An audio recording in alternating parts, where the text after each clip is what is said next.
We have a check engine light on our G35. Shocker, right folks? Nah, we're all about check engine lights here at Tech Garage.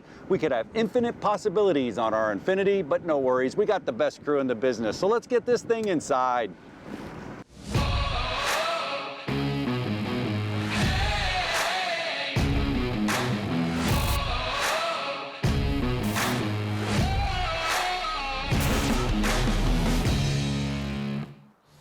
Welcome to Tech Garage, presented by RockAuto.com. Well, folks, we got a great show for you this week. You know, in the Garage Ed segment, we're going to talk about the AC cycle.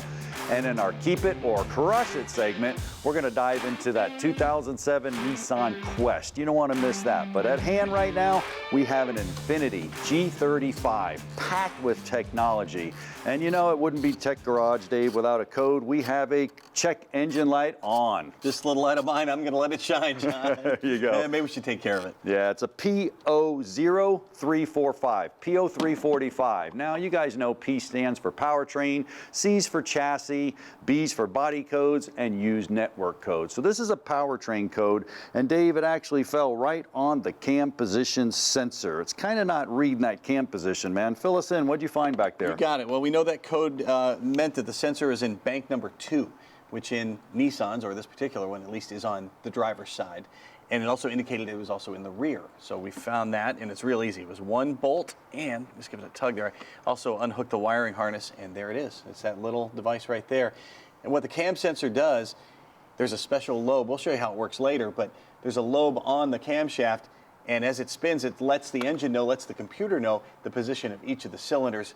And if it's not working right, the engine will still run, but you won't get maximum performance, and you'll also be down on power, John. Yeah, and earlier you used a great word. It works in concert with that crank position sensor, and it identifies those cylinders for that perfect fuel mixture, man. We know here at Tech Garage is 14.7 to 1, so that car's going to run optimal.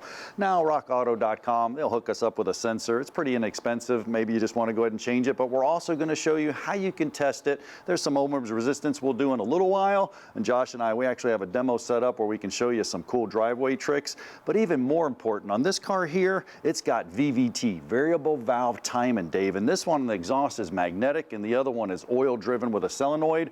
Very susceptible to clogging up and having some problems and issues, and some codes on the front end as well. So while we got it in, and we got an expert like you, why don't you tear into that and show them what it's worth? I'll set up a demo. All right, you got it, John. Thanks. By the way, I know I said Nissan. It's an Infinity, but of course Nissan makes it. To get to the VVT cover here, to take off this reservoir. This is a coolant reservoir for the radiator. And once we get this off, we'll be able to get into the cover here to get to the VVT. And I think John and Josh are ready over there to tell you how all this works. Here at Tech Garage, we are all about technology, especially with the teaching tools. So take a look at this. We have a Hall effect sensor down here, crank in a cam position. Now a little bit different. If you look down here, you got these little shutter wheels. That just cuts a signal, a digital signal on and off. This one really does the same thing up here. This is what Dave's dealing with. You actually have the little sensor here. It goes and it cuts that voltage on and off as it spins around. But Tech Garage, oh boy. Swing! Behind door number 3, we have the demo of the century. This is a Hyundai. Josh, this is a teaching tool that we use to put faults in there so students have to go diagnose things. This is perfect for Tech Garage. So we can show a couple different types of sensors. This is an actual engine and the computer. Now these are the computer terminals. So what I want to show you is the 2 sensor signals first, and then we'll go ahead and disturb them and mess them up so you can check them at the house. Now our first one is a crank sensor. Now our crank sensor, Josh, help me with those 2 terminals. Signal, okay, black, let's put that on ground, 67. Yep, signal wire's gonna be 89. And we looked that up right on the schematic. Those are the actual computer ones. This is gonna be an AC signal, so check this out.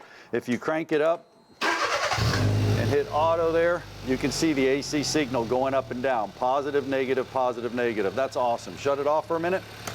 Now, if you didn't have a crank signal, a lot of times your car wouldn't start, so don't disable it yet. Let's go ahead and crank it up and just show them.